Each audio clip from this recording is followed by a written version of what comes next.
ou Dieu. Je dis bien avant sa naissance.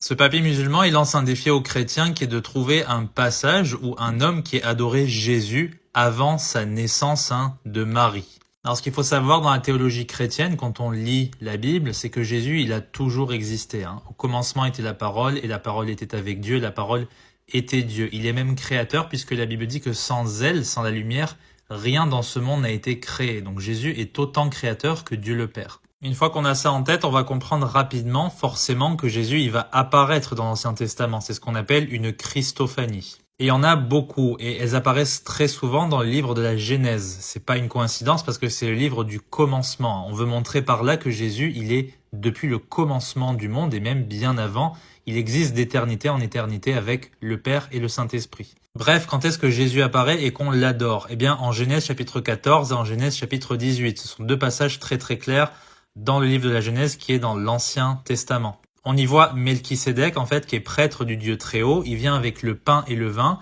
Il vient bénir Abraham et il reçoit la dîme d'Abraham. Et on est avant la loi de Moïse, donc c'est quelque chose de significatif. Ça préfigure le sacrifice à la croix de Jésus, le corps brisé, le pain, et le sang qui coule, eh bien, la coupe ou le vin. Et en Hébreux chapitre 7, eh bien, Melchisédek est décrit comme quelqu'un qui a ni commencement ni fin de vie, c'est-à-dire qu'il est Dieu. Donc Jésus est forcément la personne qui est apparue à Abraham. C'est pour ça que Jésus, il dit en Jean chapitre 8 que, eh bien, Abraham s'est réjoui de voir son jour, et il l'a vu. Et il va apparaître encore une fois à Abraham en Genèse chapitre 18. Qu'est-ce qui se passe? Vous savez, dans la plaine de Mamré, il va venir 3 hommes.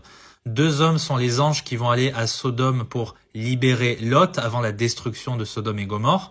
Et il reste une personne. C'est qui? C'est pas juste un prophète, juste une personne comme ça. C'est Jésus-Christ. Parce qu'il est écrit dans le passage, si vous lisez attentivement, l'Éternel dit à Abraham. L'Éternel dit à Abraham. C'est Dieu manifesté dans la chair, ça ne peut qu'être Jésus-Christ. Et Abraham, il s'empresse d'amener à manger pour ces 3 hommes, il se prosterne, en gros, il fait son maximum et il appelle mon Seigneur. Donc c'est vraiment une reconnaissance que c'est plus qu'un simple homme, c'est Dieu. Un dernier qui est mon préféré, c'est Josué, en Josué chapitre 5, qui voit le chef des armées de l'Éternel. Et en fait, il se prosterne devant lui. Et comme très souvent les anges demandent aux hommes de ne pas se prosterner, eh bien là on voit que cette personne ne lui dit pas de ne pas se prosterner. Ça prouve bien qu'il est Dieu. Et pourquoi? Parce qu'il lui dit après, enlève tes souliers parce que l'endroit où tu te trouves actuellement est saint. C'est exactement ce que Dieu a dit dans le buisson ardent à Moïse. Donc Josué s'est prosterné devant Jésus. C'est une Christophanie, c'est Dieu manifesté dans la chair. Donc quand on fait un effort, on trouve. Que Dieu te bénisse.